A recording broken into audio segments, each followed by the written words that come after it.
Boa tarde, amigos. Boa noite. 18 horas. Boa noite, Fabiano. Eu estou aqui no Piauí, ó, calor. Fabiano está aí de mangas compridas, Ó, de frio. Eita, pense. Acabou esse aqui contrato. tá frio.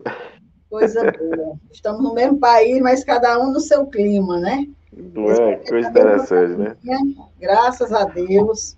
Mais um estudo das leis morais.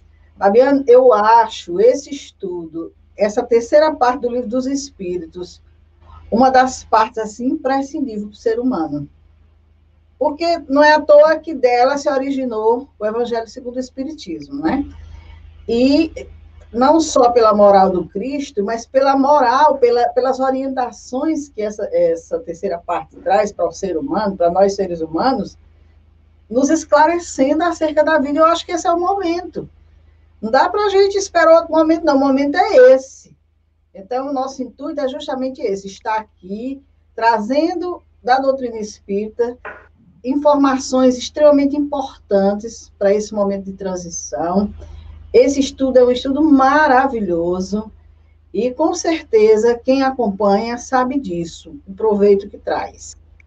E aí a gente vai iniciar mais uma conversa, lembrando aqui que esse estudo está todinho desde o início, lá no canal do YouTube Sesc Crista Virtual e Dora Rodrigues Espírita. Lembrando também que o nosso chat está em aberto, nós estamos ao vivo.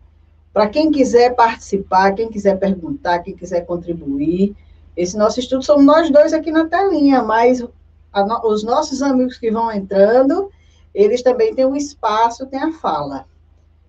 E antes que eu passe para o Fabiano fica aí só me olhando, nos olhando, eu vou aqui colocar um videozinho rápido na programação que nós vamos iniciar, dia 5 de junho.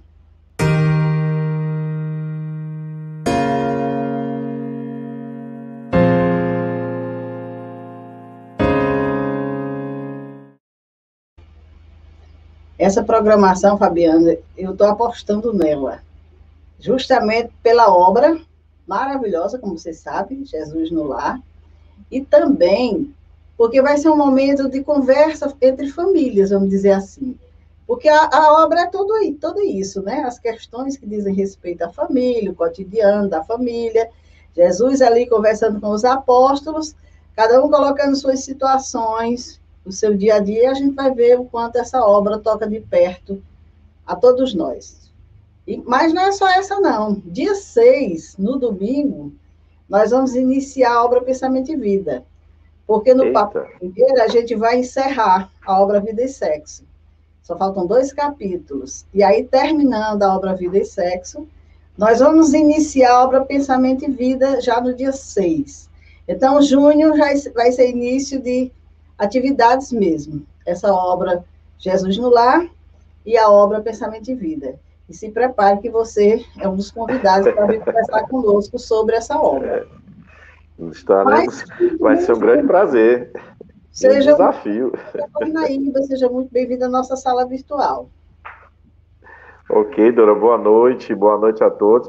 Inicialmente, falar a respeito dessa questão das leis morais, que muitas vezes nas conversas que tínhamos com as pessoas, que a gente falava do Evangelho de Jesus, não era incomum a gente ouvir dizer assim, porque o Evangelho não é muito detalhado. Está aí as leis morais, trazendo essa moral do Cristo de uma forma bem detalhada, né? Dentro da que a gente também é capaz de compreender, que é sempre bom colocar isso. E a gente vem aí amadurecendo essas leis, esses princípios. Em relação à obra Jesus no Lar, é uma obra fantástica. Eu tive uma experiência com essa obra na Fé Maria, com um trabalho junto às mães, né? Os evangelizantes, as crianças ficavam com os evangelizadores, e eu tive um trabalho com as mães, e era assim, uma coisa fantástica, porque isso levava essas pessoas a olharem a sua realidade, na grande maioria uma realidade dura, mas extrair dali uma observação que lhe desse motivação para continuar firme no caminho do bem.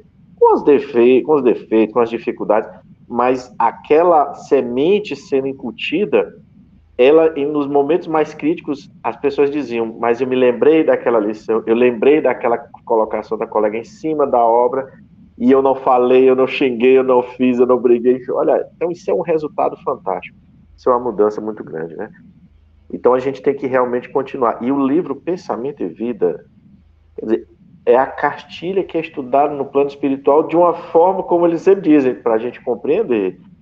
É para toda vez que a gente vem para casa, vamos dar uma revisada aqui de novo, na cartilha, né? Então trouxeram o Emmanuel, traz essa obra aí para a gente, e é uma coisa assim que a gente tem que realmente aprofundar, amadurecer, porque cada vez que você lê, você vai entender algo diferente, e isso é para melhor.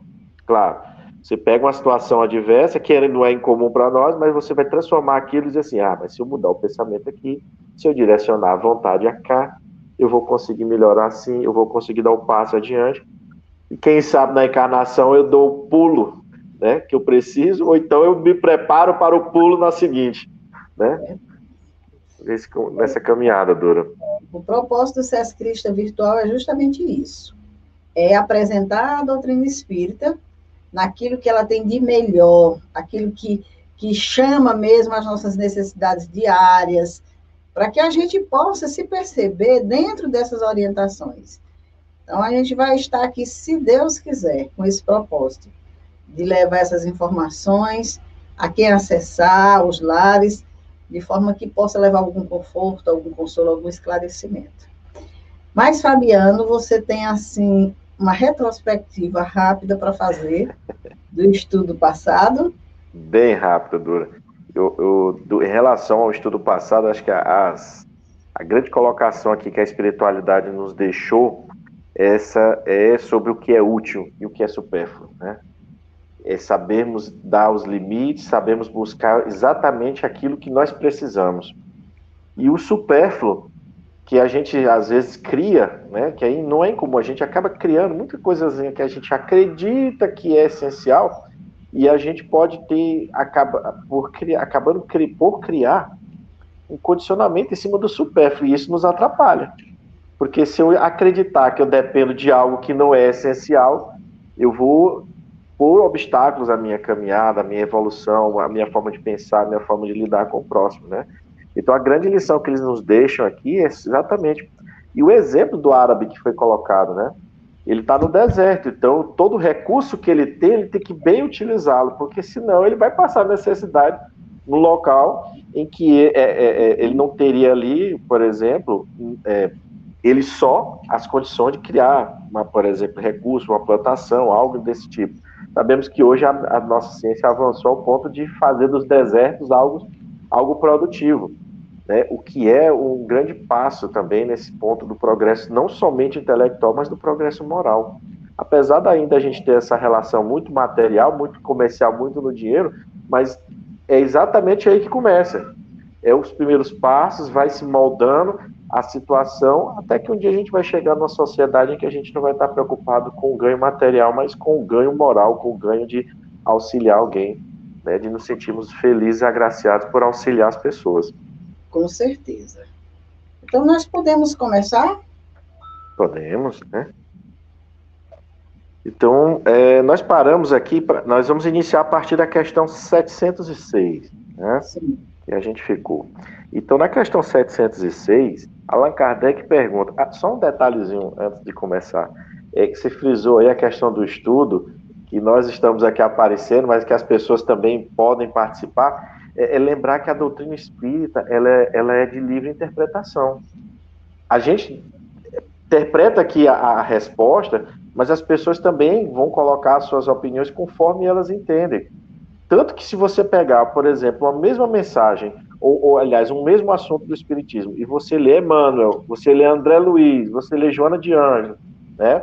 Você lê o Espírito Camilo, você vai dizer, como assim desse trecho cada um tirou essa ideia, esse entendimento, né? E tem uma livre interpretação. Então a gente está aqui sempre aberto para isso, para que as pessoas participem e coloquem, né, a sua visão. Então, vamos partir então para a questão. Por bens da terra, só se deve entender os produtos do solo, né? É uma pergunta bem direta, se tudo que a gente entende por bem tem que ser fruto do solo. E a espiritualidade responde, o solo é a fonte principal, de onde se originam todos os outros recursos. pois, afinal de contas, esses recursos são simples transformações dos produtos do solo. Por bens da terra se deve entender tudo quanto o homem pode desfrutar neste mundo. Que interessante, né? Primeiro, esclarecendo sobre o solo, vamos dizer assim que eles colocam. Sim, de onde se origina tudo que se precisa. As transformações, tudo que você cultiva, que você coloca. Não só do ponto de vista de uma semente, a gente pode entender isso, mas daquilo que você, por exemplo, constrói para transformar algo, né? Hoje nós temos a capacidade de criar algumas coisas que a gente fala de artificial, né? Não é natural. E a gente se utiliza de maquinário, se utiliza de certos processos que a gente precisa estar o quê? Estabelecido no solo. Então a gente coloca nesse ponto de vista. Mas aqui também ele está falando daquilo que é o quê? Semeado, é o alimento, é a pastagem, né? E a espiritualidade, inclusive, nos coloca lá no início do Livro dos Espíritos, quando fala da questão de que quando foi que nós começamos esse processo de cocriação, né? Porque antes existia o caos, né? A superfície da Terra totalmente inabitável para as condições que a gente tem hoje, né? Então ele disse, olha, esses germes eles estavam ou do espaço ou eles estavam na Terra aguardando as condições. Com o tempo foi assimilado pelos corpos e daí esse princípio vocês passaram a ter essa condição de gerar. Quer dizer, é uma informação, então vem de onde? Do solo. Estava no solo, teve que vir pelo solo. Daí aquela expressão de dizer que o homem, né, veio do barro, veio da terra, né, a moldura do corpo, aquela figura alegórica que nós temos da Bíblia, né, que tanto nós conhecemos. Mas também tudo o que nós temos, conhecemos, construímos e nos foi dado é considerado uns bens por estar aqui na Terra. Então não é somente do solo, é tudo que a gente pode usufruir aqui, inclusive o nosso próprio corpo, que deve ser visto inclusive como um templo para a alma, né? A espiritualidade trata o corpo como um templo, então ele tem sua finalidade, que a gente já estudou e já viu, mas quando ela fala que é o templo da alma, ela está colocando uma condição assim de sagrado, de nós devemos ter cuidado e nós devemos fazer o bom uso desse instrumento, né, como tantos outros, né, lembrando que eles nos falam aqui muito do que é útil e do que é supérfluo, né, dentro dessa concepção. E a Terra, a gente aprende com a doutrina espírita que ela não traz as possibilidades de vida, de progresso, não é só para o homem, não. Até os espíritos, né, que vivem em torno da Terra, que participam ativamente também, o trabalho que eles realizam no campo do bem. Então, existe aí toda uma operação que move a Terra em todos os aspectos. De tal forma que a gente não pode dizer nada que a gente pense assim, não, isso aqui não veio da Terra. Vamos buscar a origem disso. De onde se originou essa matéria-prima para ser fabricado isso ou aquilo, de onde veio, tudo você vai chegar lá na Terra. E bem você lembrou com relação a nós, seres humanos, né? A gente vem lá da Terra, como se diz, lá dos seres iniciais, quando a gente estuda aquele livro Missionários da Luz, no capítulo em que eles vão falar da preparação das experiências, a gente vê que o homem, nós, seres humanos, trazemos no nosso organismo coisas lá daquela época em que primeiro foi necessário ser gerado com os elementos da natureza. Como você bem disse, depois foram incorporados no nosso corpo e daí a gente ficou passando para os outros. Mas mesmo no estado de nascimento, como se diz, de feto, a gente passa por aquele processo rapidamente de ter vivido na água do mar, de ter todas aquelas experiências que a gente não estamos falando da reencarnação, não vamos entrar nisso aqui agora. Mas sempre a gente vai encontrar a Terra como sendo essa grande mãe, doadora de tudo que o ser humano possa pensar, de criar para seu bem-estar, para sua paz, sua harmonia, sua tranquilidade, e até coisas que a gente ainda nem descobriu. Tem muita coisa na natureza que a gente ainda não tem, assim, ainda não tivemos olhar para ela. Todo dia o homem descobre um elemento novo, uma planta que alimenta, que ninguém sabia que alimentava, uma planta que cura, que ninguém sabia que curava. Tudo isso que a gente tem hoje, em termos de saúde, de medicação, tudo, se for procurar, vem da terra, não tem como. São bens da terra, consequentemente, doações divinas, né? De Deus para nós. Perfeito, Dani. E é interessante essa parte, porque eu lembro quando era criança que a gente brincava no interior, pegava aquelas mamonas e ficava brincando de jogar um no outro. E de repente a gente chegou no momento em que a mamona era utilizada para fazer o que? O biodiesel, um combustível para passou muito tempo ser utilizado, né? Então veja que interessante, uma planta que de repente ali ninguém dava atenção, uma coisa de uma brincadeira de criança que era utilizada, e hoje você imaginar que a parte de pesquisa, que a parte da observação, do desenvolvimento científico, você trazer essa perspectiva de fazer um combustível que polua menos, né? Que a gente precisa das máquinas, os meios de transporte que foram criados, as estradas que interligam, tudo isso é uma grande benesse, é uma grande conquista, né? Mas a gente começou a perceber que precisava também ter uma integração equilibrada com o meio ambiente. Não era simplesmente chegar lá, derrubar umas árvores, criar uma cidade e pronto, era só um pedaço de pau, como se fala, era só um pedaço de pau. E aí hoje a gente entende a importância para a questão da limpeza do meio ambiente, da questão da própria respiração do ser humano, da questão do equilíbrio com os aquíferos, né? Tudo interligado. Então, quando a gente, opa, não é mais assim, aí você começa a ter toda essa estrutura, essa modificação. E aí a gente passa a ter muito mais respeito hoje pelo esse solo, como a gente fala, mas no aspecto mais grandioso da própria natureza, que, como você falou, a gente ainda está descobrindo muita coisa.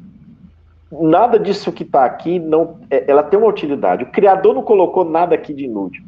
A gente é que está descobrindo, né? Alguma coisinha que você tem na sua casa que de repente você acredita que não tem utilidade, tem. O homem está estudando, o homem como humanidade, né? Está sempre estudando, está sempre pesquisando e vai encontrando as soluções. Né? Vai entendendo que não existe algo por acaso, né? Existe uma lógica que está aí. Na verdade, o homem não cria nada, ele descobre. Tudo é criação divina. E eu vou pedir licença para contar uma piada. Pode ser? Pode. Bom é importante também no estudo. Tem uma historinha, eu não sou muito boa de contar piada, e a história eu vou contar com os meus elementos. Que diz que o homem, na sua arrogância, no seu orgulho, né, de querer dizer que Deus não é mais necessário na vida do ser humano, ou Deus não existe, ele, estudando, descobriu que o homem veio do pó, né, que Deus criou o homem do barro. E aí um dia ele chegou para Deus e disse que não precisava mais dele, porque ele também já tinha aprendido a criar os seres humanos. Agora ele também ia ser criador. E aí Deus disse, que maravilha, graças a Deus você já evoluiu o suficiente, né? Graças a Deus, não, graças a mim, você já evoluiu o suficiente. Né? E aí perguntou para ele, disse, mas me diga uma coisa, dá para você criar um aí para eu ver como é que você faz, qual é o processo que você usa? Aí ele disse, dá, todo orgulhoso, todo vaidoso, pegou lá o barro e começou a montar o homem, aí Deus olhou para ele e disse, para bem aí, para fazer seu barrinho, porque é muito fácil criar com os elementos dos outros, né? Você sabe criar o homem, aí você vai pegar o barro de Deus, o barro de Deus, você sabe fazer o barro? Não, meu amigo, vai criar seu barro, vá fazer com seus elementos. Então, o homem, ele chega a achar que Deus não é importante, que Deus não é necessário na nossa vida, que ele já sabe muita coisa e ele não sabe de nada. Nem o barrinho ele sabe fazer. Por isso que eles falam aqui que a questão da gratidão, né? Uhum. Bom, aí dessa 707. Vamos lá. Pode começar. Pode começar? Então vamos lá. Na questão 707, temos a seguinte indagação. É comum faltarem a certos indivíduos os meios de subsistência, mesmo quando cercados pela abundância. Isso aqui é uma afirmativa de Kardec. A que se deve atribuir esse fato? Ao egoísmo dos homens, que nem sempre fazem o que devem. Na maioria das vezes, porém, deve-se atribuir esse fato a eles mesmos. Buscai e achareis. Estas palavras não querem dizer que basta olhar a terra para encontrar o que se deseja, mas que é preciso procurar com ardor e perseverança, e não com indolência, sem se deixar desanimar pelos obstáculos, que muitas vezes são simples meios de experimentar a vossa constância, a vossa paciência e a vossa firmeza. Olha só que interessante, ele bota dois aspectos. Primeiro, o egoísmo, que é a fonte de todos os nossos problemas, né? Toda vez que a gente exacerba demais a personalidade, a gente eleva o orgulho, acredita que tudo tem que ser ao nosso derredor, ao nosso jeito, e então eu digo que determina as coisas têm que ser assim e acabou-se, né? Então, veja, as pessoas que não têm as condições, né, vivemos cercados por uma abundância, mas a gente observa que ao nosso redor tem pessoas que não têm o que comer, não têm o que se vestir, muitas vezes não têm um lar. Esse primeiro aspecto que ele aborda, quando ele fala do egoísmo, eu entendo aqui que é a indiferença daqueles que podem, que têm condição, que inclusive mesmo tirando do seu próprio supérfluo, né, não faltaria para ele o seu essencial, ou seja, que poderia ser feito algo.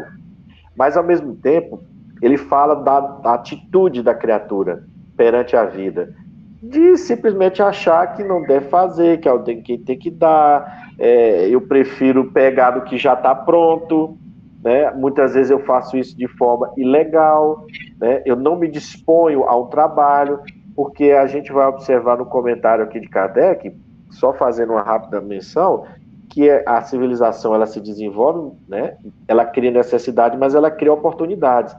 Então, o que está nos colocando é que há sempre uma oportunidade de se fazer algo, né? A não ser nas condições de imposição pela lei divina, que a gente vai ver também mais à frente, porque existem situações de expiação que são para que o espírito possa ali remediar uma situação mais complicada, né? Que a gente não sabe o que se passou na encarnação, mas que é a necessidade. Então, ele bota dois aspectos, né?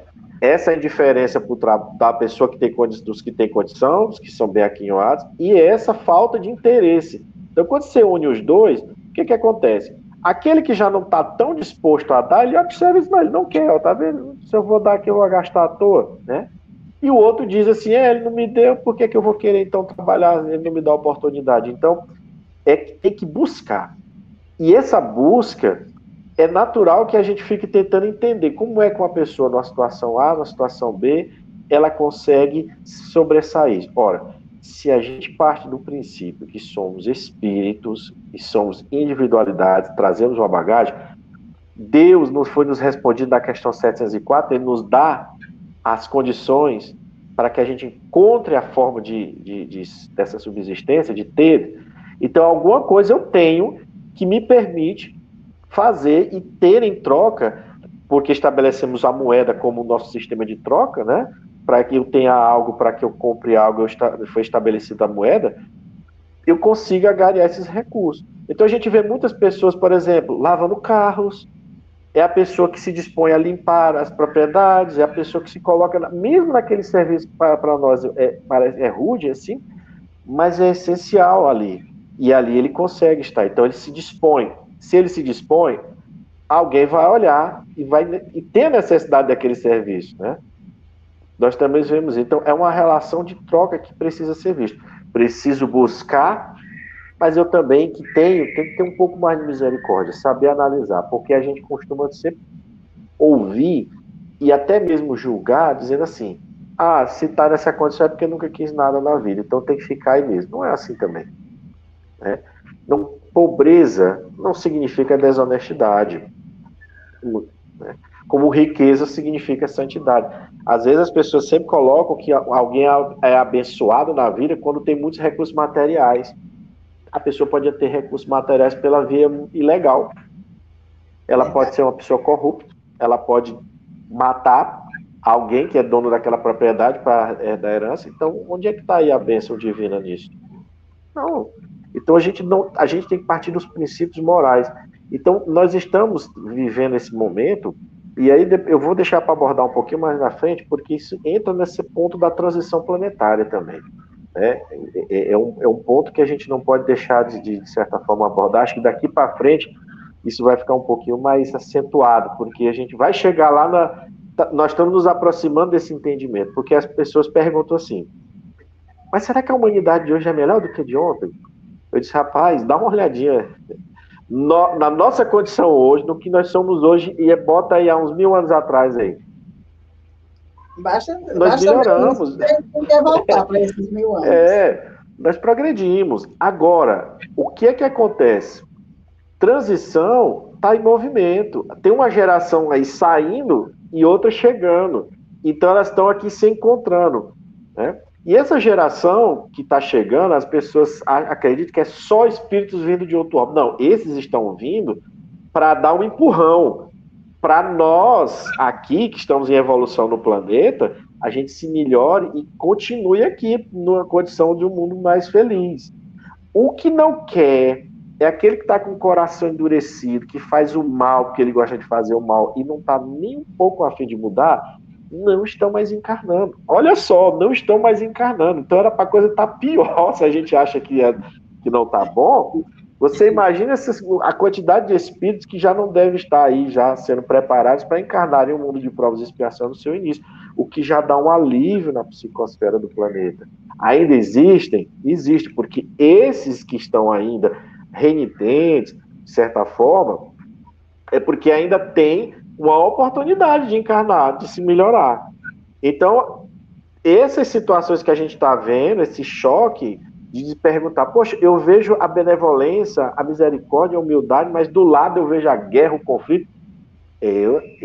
Essa geração aí, vamos dizer assim, que ainda pensa dessa forma, e do lado já aqueles que já passaram por esse processo, já sabem que não é mais por esse caminho, e estão tentando mostrar para essas criaturas que tem que seguir esse caminho da paz.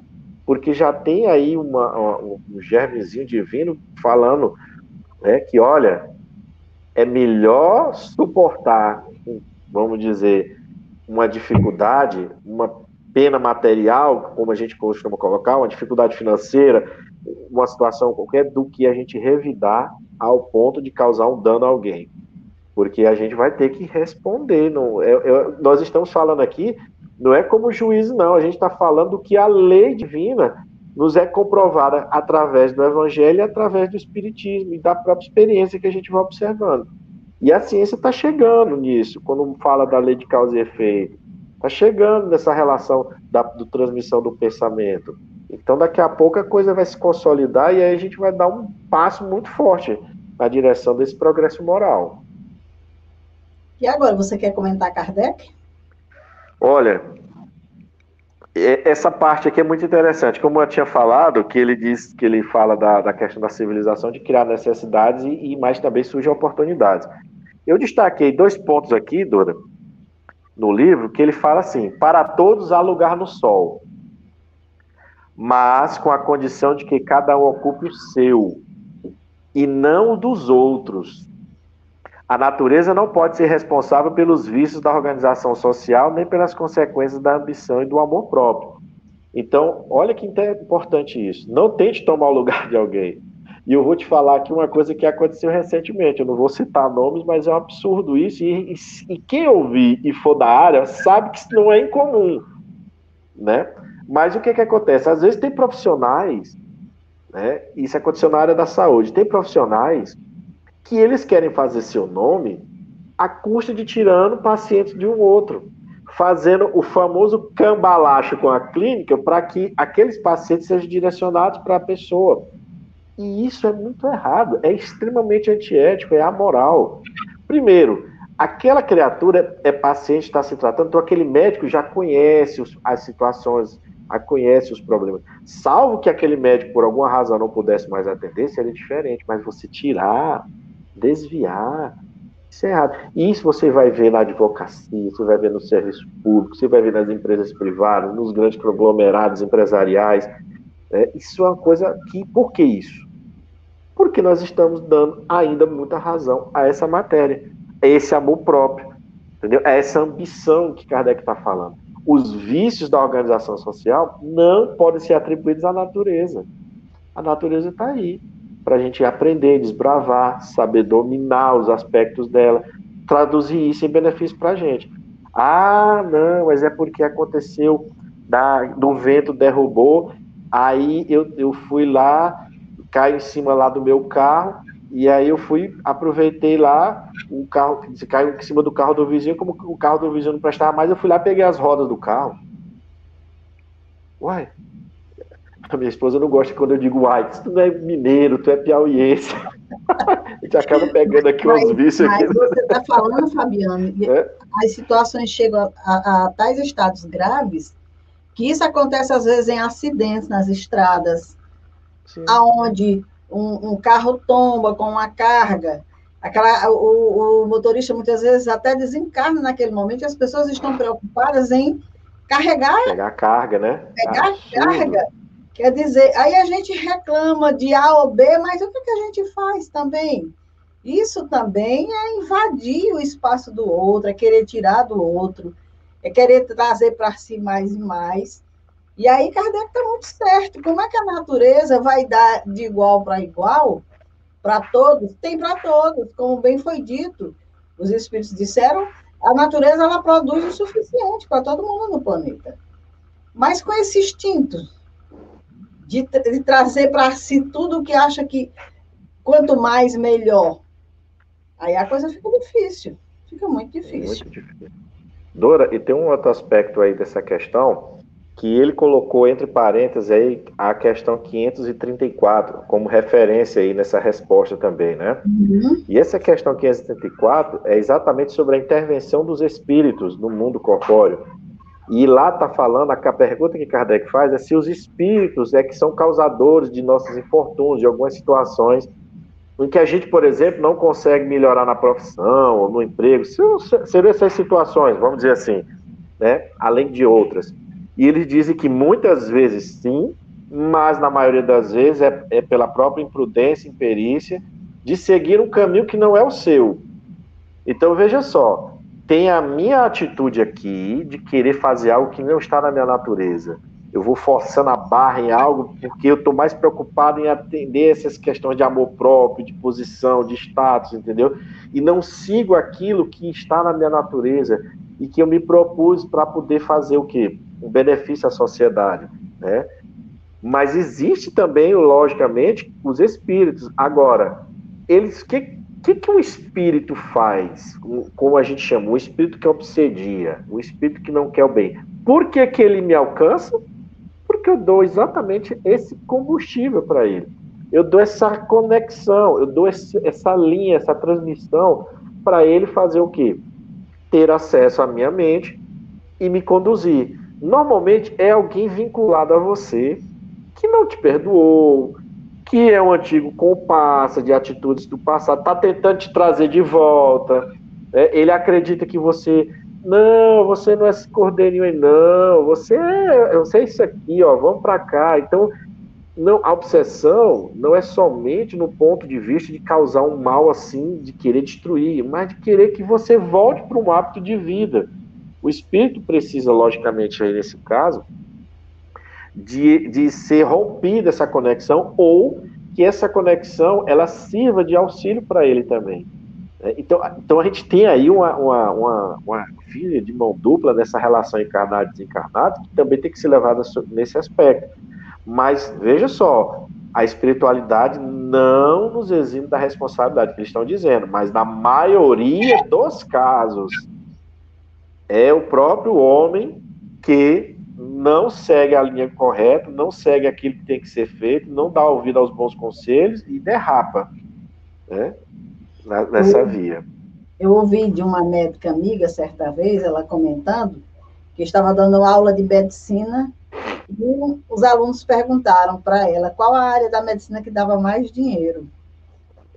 E ela disse, meu filho, se você estiver pensando em fazer faculdade, pensando em ganhar dinheiro, faculdade de medicina pensando em ganhar dinheiro, já tem uma coisa errada aí. Então, tem muita gente procurando uma profissão que ganhe dinheiro, que seja favorável ao dinheiro, ao lucro.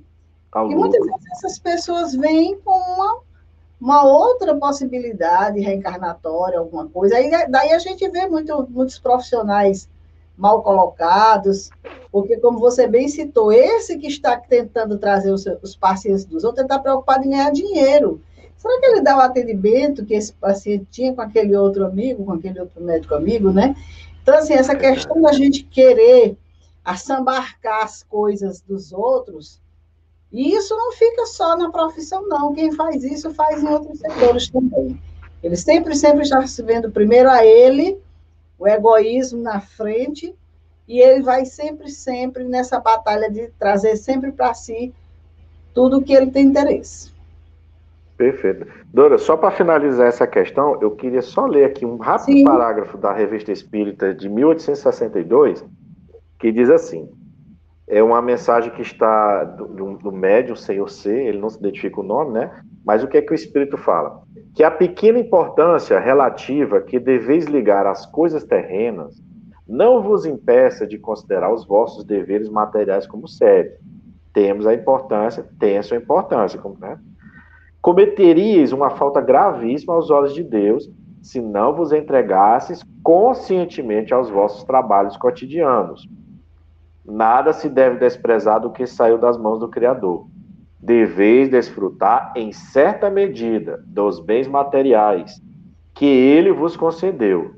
Vosso dever é não os guardar exclusivamente para vós, mas fazer que eles participem os irmãos em necessidade. Né? Acho que a gente pode fechar essa questão desse comentário dele e a gente pode partir para a próxima, né? Então vamos certo. lá. Questão 708. Não haverá situações em que os meios de subsistência não dependem de modo algum da vontade do homem e em que a privação daquilo de que ele mais necessita seja uma consequência da força das coisas. Aí a gente entra naquela questão que a gente abordou inicialmente, uma necessidade de imposição da lei sobre a criatura aqui, né? A resposta, muitas vezes, é uma prova cruel que o homem deve sofrer e a qual sabia que seria exposto. Seu mérito consiste em submeter-se à vontade de Deus, caso sua inteligência não lhe faculte nenhum meio de livrar-se das dificuldades. Se a morte vier a atingi-lo, deverá submeter-se a ela sem murmurar, refletindo que a hora da verdadeira libertação chegou e que o desespero do último momento pode ocasionar-lhe a perda do fruto da sua resignação. Olha, essa é uma questão que ela é dura, vamos dizer assim. É um aspecto que realmente nos causa um impacto com todas as vezes que a gente observa essas menções que a espiritualidade faz a respeito das leis divinas nesse aspecto de uma expiação, né? Mas olha só, sempre vou falar aqui, nesse aspecto é muito interessante ver o livro O Céu e o Inferno, na segunda parte. Nós vamos ver lá o depoimento de espíritos que passaram por sofrimentos, que passaram por graves limitações do nosso ponto de vista, mas o depoimento deles é tão esclarecedor, eles colocam a Deus com uma suprema bondade, porque eles nos trazem exatamente aquela encarnação ou as encarnações em que eles não eram nada de santos, vamos dizer assim, que eles prejudicaram muitas pessoas, causaram graves problemas, normalmente foram exatamente nas encarnações em que eles tinham poder ou tinham a riqueza, ou ambas, né? E eles não fizeram nada de bom. E chegaram até aquela encarnação, e foi aquela encarnação o fechamento de um ciclo de vidas em que ele se depurou de todos aqueles equívocos. Ou seja, ele se arrependeu, ele expiou e ele reparou. E aí é muito interessante que eles colocam que, a partir de agora, eles estariam próximos de espíritos que tinham semelhança nesse estilo de vida, nesses aspectos, para dar força, como ele está dizendo aqui na resposta final, para cumprir até o final, porque é uma depuração do espírito. E aí é onde a gente entra na reencarnação. Não tem como você não falar na reencarnação, porque senão você fica com a imagem do Deus cruel, vingativo, daquele Deus da guerra. Quando, na verdade, Deus criou leis. Criou leis. E à medida em que eu consigo entendê-las, vivenciá-las segundo os bons princípios, segundo a boa moral, segundo a prática da caridade, eu cresço. Quando eu ajo no sentido contrário, eu começo a carregar em mim essas marcas que a gente chama, normalmente chama, né? Quem não se lembra no livro Nosso Lar, há um episódio narrado em que um espírito está tentando entrar, é uma mulher, e André Luiz fica, olha, mas ela está ali necessitada, ele se aguça um pouquinho mais aí a sua visão. Então eles veem aqueles vários pontinhos pretos, né? Acho que é pontinho preto que ele usa essa expressão. Marcas dos abortos que ela ajudou a cometer. Então ela tinha um desespero, uma ânsia, sim, mas não era merecedora ainda, porque aquilo lá, aquela situação dos abortos que ela ajudou a provocar, né, ela precisa reparar, ela precisa se desfazer dessas marcas. Onde é que a gente se desfaz? Onde é o hospital? Onde é a penitenciária, vamos dizer, a casa de correção? Onde é a grande escola? É aqui. É aqui que a gente passa por isso. Então, o espírito que passa por essa situação, ele está passando por um rigor que ele chamou para si, não nessa existência. Uma situação que chamou a atenção, a rebeldia dela, né? Que é justamente o que ele chama a atenção aqui no final, quando ele diz que o desespero no derradeiro momento pode ocasionar-lhe a perda do fruto de toda a sua resignação. Quer dizer, a gente vê pessoas nesse estado de necessidade tão grande, muitas vezes privados da condição do trabalho, ou mesmo aqueles que, sem oportunidade nenhuma, tentam e nada dá certo e nunca conseguem tudo mais. Existem aqueles com resignação, que estão passando pela sua prova, como bem foi colocado agora, realizando o aprendizado necessário, conscientes de que existe ali um aprendizado muito grande para o espírito, e existe aqueles que não aceitam a oportunidade que trouxeram, a prova. A gente vê muita gente em leito de dor, sem poder ter nenhuma atuação na vida, sem poder fazer nada, totalmente revoltado, trazendo, assim, dores maiores para a família, com muita revolta, sem nenhuma aceitação e tudo. E esse é um sofrimento que, com certeza, não vai ter os mesmos louros daquele que vai resignado. Os dois podem reencarnar, dois seres na mesma condição, ter o mesmo tempo de vida, a mesma dor, a mesma dificuldade. O diferencial vai ser como cada um vivenciou aquela experiência, quais os aprendizados que realizaram. Então, não vale a pena desesperar, como ele disse, porque pode perder os frutos da resignação. Se no último momento a gente acha que não tem jeito, não vale a pena e tudo mais, aí os frutos da resignação vão-se embora. E a gente sabe que tem muita gente que, infelizmente, opta por situações difíceis, né? Porque não querem continuar na dor, no sofrimento, naquela situação, não aceitam, se revoltam e complicam a situação mais ainda. Não tem nada aí que vá melhorar a condição do espírito. Muito ao contrário, vai agravar. E olha, Dora, é uma coisa interessante, me lembrei aqui do Evangelho segundo o Espiritismo, tem uma mensagem que está dentro do capítulo 5º, que é o Bem-aventurados dos aflitos. Eu sempre digo que esse é um capítulo que a gente tem que estudar, que vale a pena a gente estar sempre estudando. E há uma mensagem lá, eu não sei se o nome do espírito é Delfim Girardin, não sei se é o mesmo, se eu estou confundindo, mas a mensagem é a desgraça real.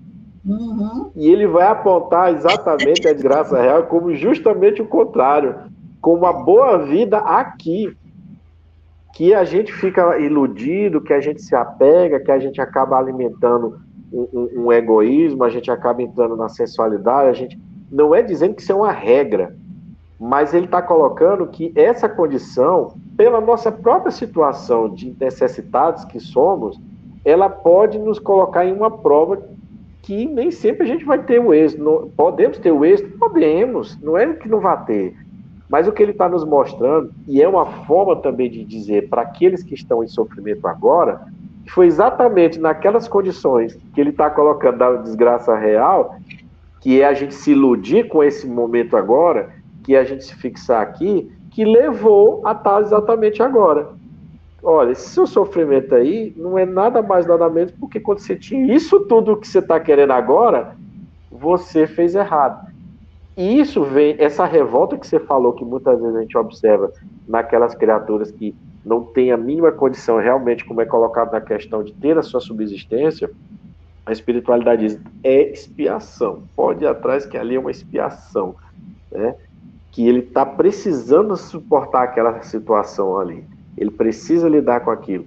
É o corpo, como nos falam os benfeitores, sendo o mata-borrão, o filtro dessas energias. Agora ele precisa, que aí é o papel que nos cabe, de que estamos mais esclarecidos, ou numa posição melhor, que a gente vê isso, não quer dizer que a gente tem que ficar parado, de tentar dar o alimento espiritual e o alimento material também.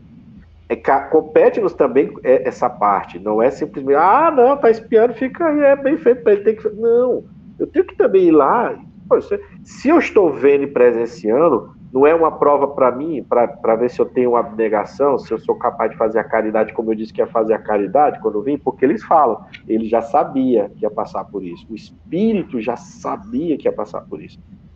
Então, será que eu já não sabia também que tinha que exercer a caridade para com uma situação daquela, com aquele irmão ali, que a espiritualidade nos coloca, olha, de repente pode ter sido um pai seu, uma mãe sua, alguém muito querido seu e que está ali agora e que você disse que ia ajudar.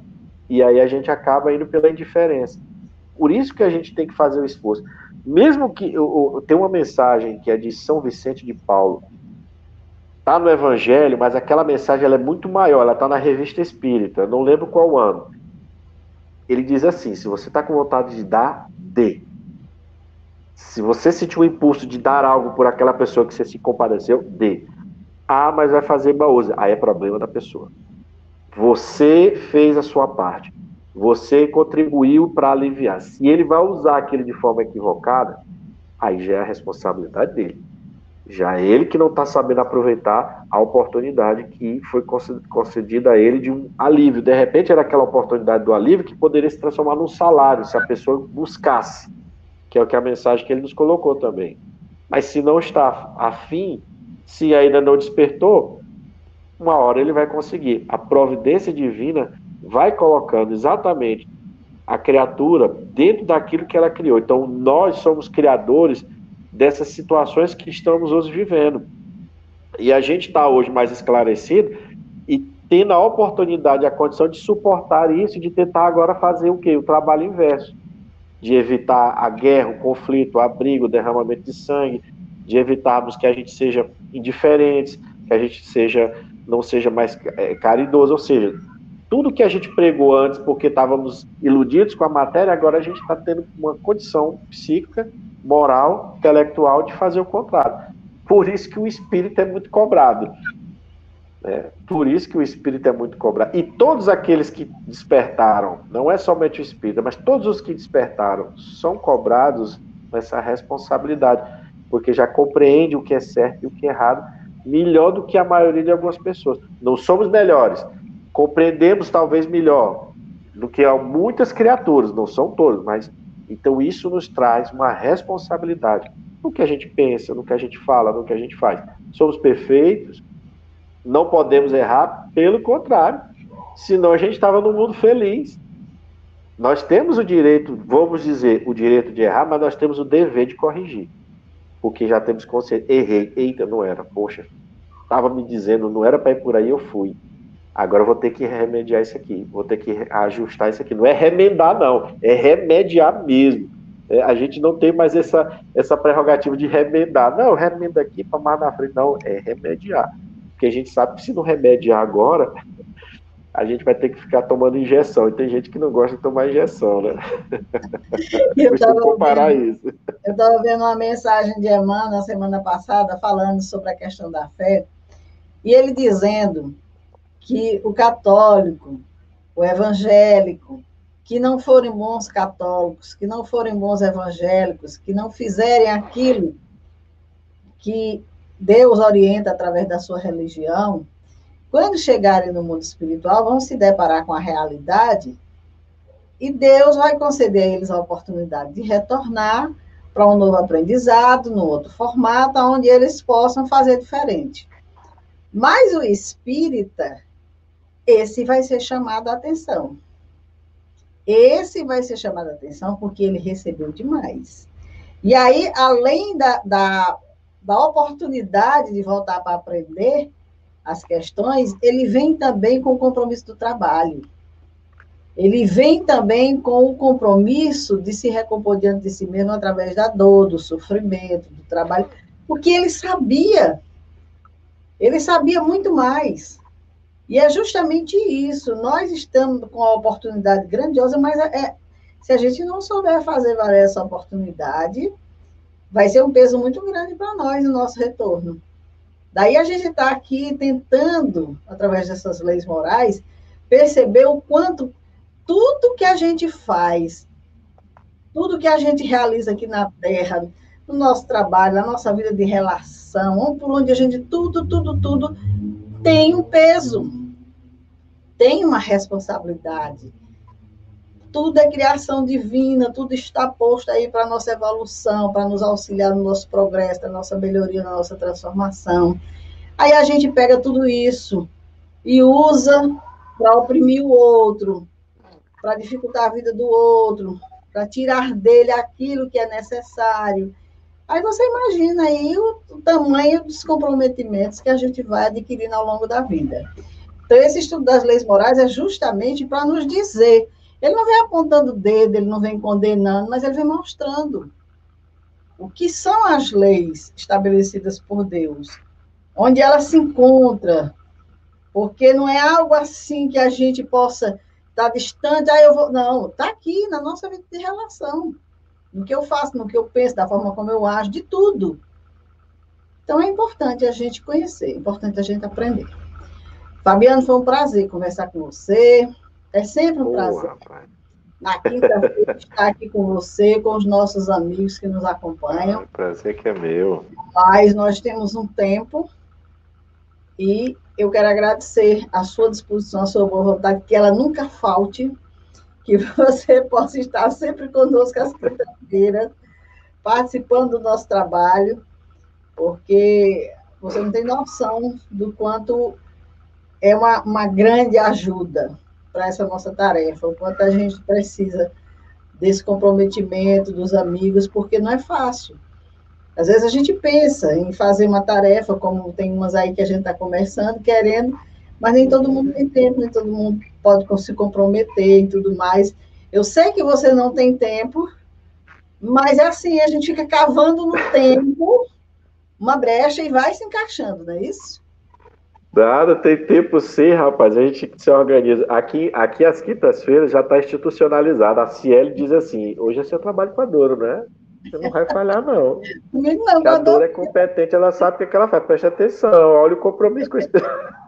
Eu disse assim: você está parecendo um carcereiro falando comigo. Assim. Como quem diz assim: tu quer sair dessa prisão aqui, melhor? Presta atenção, dá uma oportunidade, né?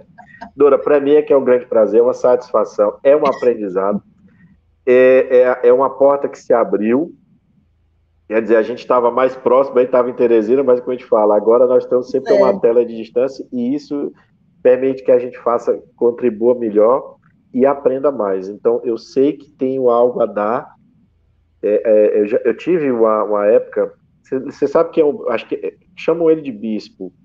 Ele tem acho que é Pedro Bispo o nome dele. A esposa dele é uma médium, eu esqueci o nome da esposa dele. E muito tempo atrás, em Teresina, a gente foi ao Centro Espírita e nós tivemos um atendimento com a entidade que a esposa dele fazia passagem, né? E ela olhou assim, a entidade olhou para mim, rapaz, mas foi direto. Você quer resolver seus problemas? Você tem que falar. Aí eu, na hora, fiquei. Falar você precisa falar. E pronto. E aí depois eu saí, fiquei eu novo. Que isso? Falar. E depois eu entendi que era porque tinha que contribuir de alguma forma, explanando o evangelho.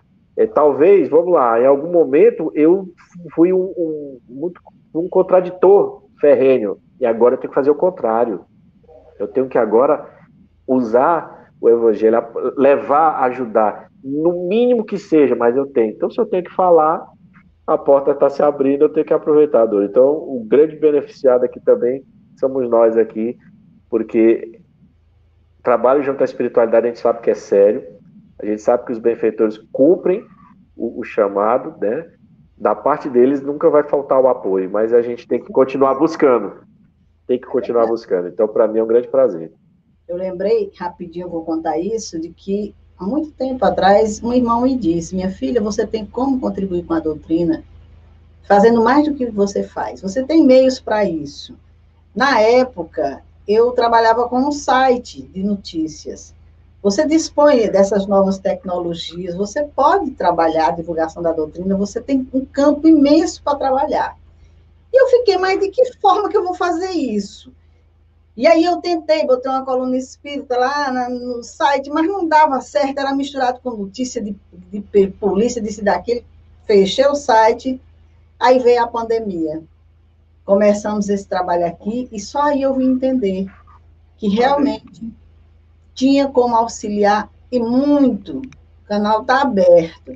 E aí, dona Dora puxou as orelhas da dona Dora e disse: preste atenção, seja responsável, não fuja mais não. E se Deus quiser, vamos nessa. Vou botar aqui a programação que esse canal realiza semanalmente. Por enquanto, essa, né? Como vocês viram, vai ter aí um acréscimo para que a gente possa encerrar. Vamos aqui.